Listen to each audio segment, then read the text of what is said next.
Discover why booster box investing may be the almost foolproof way to invest into Pokemon.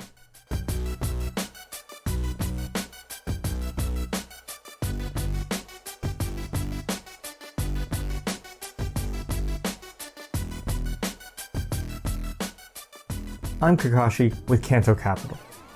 Pokemon booster boxes. In a lot of ways, it's one of the holy grails of the Pokemon card hobby. People just love booster boxes. Our faces, we just light up a little bit different when we see an old booster box. I would argue that it's just as exciting to see an old sealed booster box as it is to see a rare, valuable card. This channel covers a ton of Pokemon investing topics, and today we're going to discuss 7 great reasons to invest into sealed Pokemon booster boxes. So let's just get straight into it. First point, they tend to be safer investments. A lot of people talk about the dangers of modern and that it's risky, and I think that's a very fair statement to make. But once a set has moved out of print, keyword, out of print, it becomes a much safer investment. Now, why is that? It's for the simple fact that once they stop making booster boxes and that set goes out of print, the supply of sealed products can only go down. If I open my booster box, that box disappears from the supply forever. I can't put the cards back in. I can't seal it back up. And no matter how expensive the box is, whether it's, $100 or $100,000, there's always going to be someone that's willing to buy one and open it. And so the supply of booster boxes can only get smaller and smaller over time. So as that supply begins to shrink, that gives your booster box that you have more inherent value every time someone else opens up their box. So while that doesn't guarantee that your boxes are going to go up in value or that it's going to be worth tens of thousands or hundreds of thousands of dollars, it doesn't guarantee that. It helps that the collectible you own, the booster box, only becomes more and more rare over time. And that's one of the safest investment traits that you can ask for. You have a desirable item and it only continues to get more and more rare. And that's a very hard thing to mess up. So reason number 1 was how safe booster boxes are. Well, reason number 2 is once again that they're safe.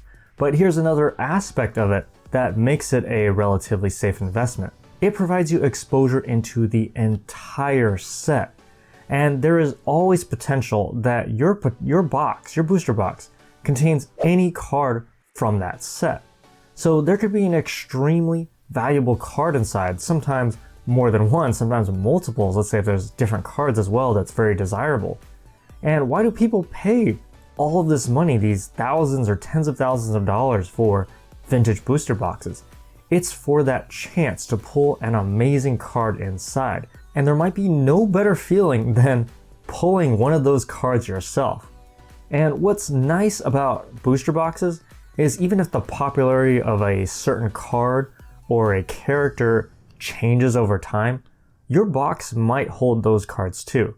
But if, let's say for example, you invested into a specific card, like let's say we picked a Mewtwo card for example, you never know what might happen in the future. I mean, sure, he's desirable now, but what if people stop caring about him? What if people or if children today don't care about Charizards or Mewtwo in the future? What if they become irrelevant to them? Well, booster boxes help cover your exposure and protect you from investing in the wrong cards. It gives you exposure into additional cards that you might not have even considered or bought. And it's just harder to be wrong like that. Booster boxes pretty much helps us by giving us the upside, but it also still protects us from the downside. Number 3, the next reason why investing into booster boxes is about as foolproof as you can get is that it's just easier. I mean, you don't really have to think too hard, which I think is a really nice thing. There's so many options and there's new cards that's coming out all the time. There's old cards that people have yet to discover, and it's just not that easy deciding to where to put your money sometimes. I have this problem all the time. And if you invest into single cards, you take the risk of not even investing into the right cards. Investing in booster boxes kind of fixes all that because you can just buy a box without having to really give it much or any thought. I mean, it's pretty simple. If you think the set is pretty good and you like the cards in the set, you buy the box and it's pretty much easy and done. And that's something I really love about booster boxes and investing in them is just the simplicity of it. I just think it's so much easier. Next up, number 4, what if I told you that you don't have to worry about one of the most important qualities about Pokemon investing? Well, with investing in a Pokemon, condition is huge when it comes to the cards. Well, actually, I guess that's true with all trading cards. But it's a big deal with Pokemon, of course, too. And what's nice is that with booster boxes, you don't have to worry about all the little condition issues that you normally have to worry about with single cards. So that means you don't have to worry about centering, you don't have to worry about hollow scratches, or if there's some whitening on the edges and being able to evaluate condition. And yes, cards can and they do come straight out of a pack with scuffs and whitening problems and weird problems like centering or some weird miscut. But when you invest into a booster box, you don't have to worry about any of that. I mean, you just keep the box safe, don't let the shrink wrap get damaged, and you're good to go. You can let someone else worry about the conditions of the card inside. And that just makes it so easy that it's another thing that you just don't really have to think about when you're investing into booster boxes. Another reason I love booster boxes is that they have just proven to deliver profits. For all of Pokemon's 25 years in existence, sealed booster boxes have basically always increased in value. Of course, the best sets, they've increased the most, of course. And we've seen boxes sell for tens of thousands, hundreds of thousands of dollars in the extreme case, when it's that high. But even with the worst Pokemon sets, booster boxes have still managed to increase in value, which I just think is an incredible track record. I mean, we're talking about some sets that are almost legendary for being bad and undesirable. And yet these booster boxes of unpopular sets have still gone up in value in the long term. And so while there's no guarantees in life, there's never a guarantee, but it's just nice to have that proven 25-year track record of booster boxes just increasing in value no matter what set you bought. And I just think that's absolutely crazy, and to me it's just about as foolproof of a situation that you can ask for. Reason number 6, booster boxes might be one of the lowest risks of capital. What's really interesting about booster boxes is that, I just talked about how it has a track record of going up in price. But what's also nice is the stability. Booster boxes have held their prices incredibly well also historically. If you buy, let's say, a modern era booster box today at release, you're going to buy them for somewhere between $80 and $100 or so at launch. And that seems to be basically the theoretical floor. I mean, booster boxes have gone below $80 in the past, but it's always bounced back in the long term. So just remember again that this doesn't mean that prices can't drop lower than $80, but this price point has just held incredibly well in recent history. I mean, having that strong price history is great, especially if you're a new collector or an investor, because it can be scary to buy something and then, let's say, watch it drop in value by 50% or, any significant drop. And that happens with individual cards all the time. I mean, we've seen it recently here in the hobby now. But when you buy a Pokemon booster box at release price, so let's say for $80 to $90, you have bought at one of the historically lowest price points possible.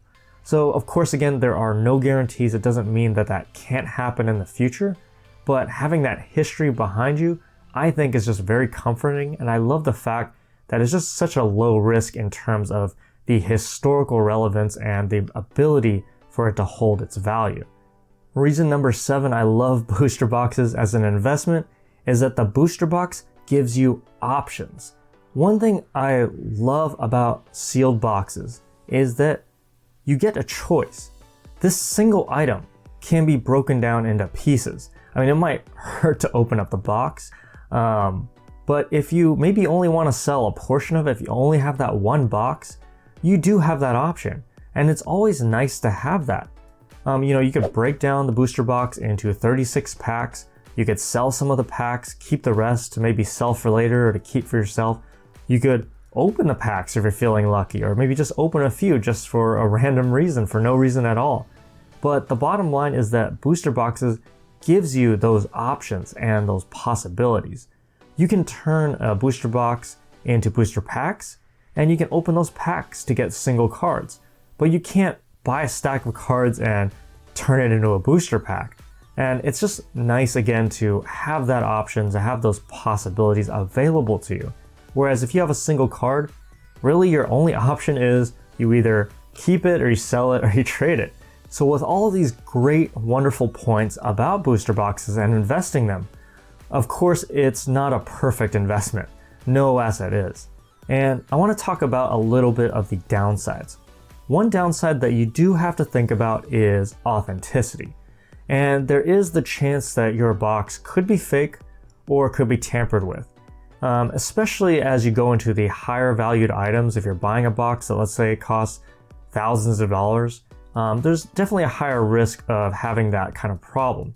For a modern product though, if you're just buying new release cards or new release products, let's say that was released very recently this year, authenticity usually isn't as much of a concern. I'd personally say it's no concern at all, but let's just say it's very minimal concern because of its low price point. Your safest option, just if you want to be extra careful, and this is what I do, is that you just buy from sources that you trust. That could be, let's say, a local retailer, maybe one that you've established a relationship where you know that it's been in business for a long time, or maybe an online seller you trust, or even just something as simple as purchasing from an established eBay seller, someone with a lot of feedback and a long sales history. Because established retailers and online sellers with that strong feedback and that strong history, they're going to be extremely safe choices, because if they've done hundreds of thousands of dollars or millions of dollars in sales, it's just not worth it for them to ruin their reputation over such small amounts of money.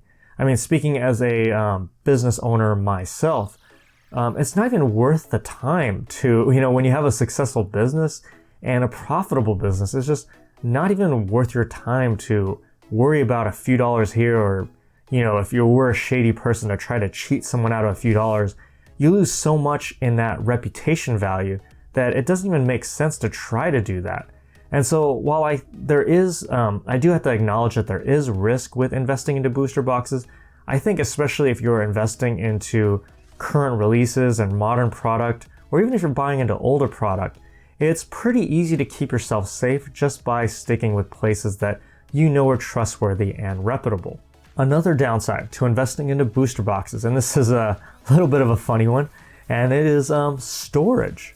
Although most people probably wouldn't consider this to be a major concern, if you have limited space, or maybe extremely limited space, booster boxes can easily start to pile up depending on how many you have. I mean, a single box, it's really pretty small. Booster boxes are relatively small in size, but if you started to get a few dozen, or maybe you're buying them by the case, they start to add up and they really start to eat up space really fast. And so while I wouldn't consider it a major problem, just remember that you do need to factor that in, and you need a place that you can safely store your product. So for example, if you were going to keep the product in your house, you want to make sure it's in a location where people can't step on it or fall on it, something weird can happen to it. Or if you're putting it in a secondary location, again, you need to make sure that location is also secure in some way, especially if you're not there to see it all the time. And for myself and the sealed product that I have, the storage definitely adds up, and it does take up a fair amount of space. And finally, I have one last bonus tip for you. Perhaps my favorite part about investing into booster boxes is that the sealed box is considered a true collectible in its own right. And collectors just love having sealed boxes. And because it's considered its own collectible, Pokemon booster boxes hold a massive premium compared to its expected value. Of course, what's inside the box does of course affect the price and affect the value. but the boxes themselves, the sealed boxes, are their own little collectible box of nostalgia, and that adds a little special premium value to it. And it's with all of these traits that make booster boxes, in my opinion, such wonderful investments. So while booster boxes are not perfect and no investment is guaranteed, they're about as close to foolproof as you can get when it comes to investing into Pokemon. Although I personally invest into various products, for me, booster boxes are what I would call the backbone of my portfolio. It's my S&P 500, my index fund exposure, or bonds, or gold, or ETFs, or whatever you want to consider your safe haven asset. Booster boxes are basically, they're like my protection from myself making mistakes. Booster boxes are a relatively safe, high chance of success item that can still provide a really great ROI, or at least it has plenty of potential. And so whether you're a brand new collector or you've been around for a while, booster boxes just provide wonderful stability and the natural traits that you would look for in a safe investment. And when it comes to investing into Pokemon, booster boxes are about as foolproof as you can ask for. It's easy, it's safe, it can only get more rare, and it's proven. I'm Kakashi with Kanto Capital. Don't forget to like the video and subscribe to help to support the channel if you haven't already, of course. Thank you as always for watching. As always, I always appreciate the support. Have a great day, and I'll see you in the next video.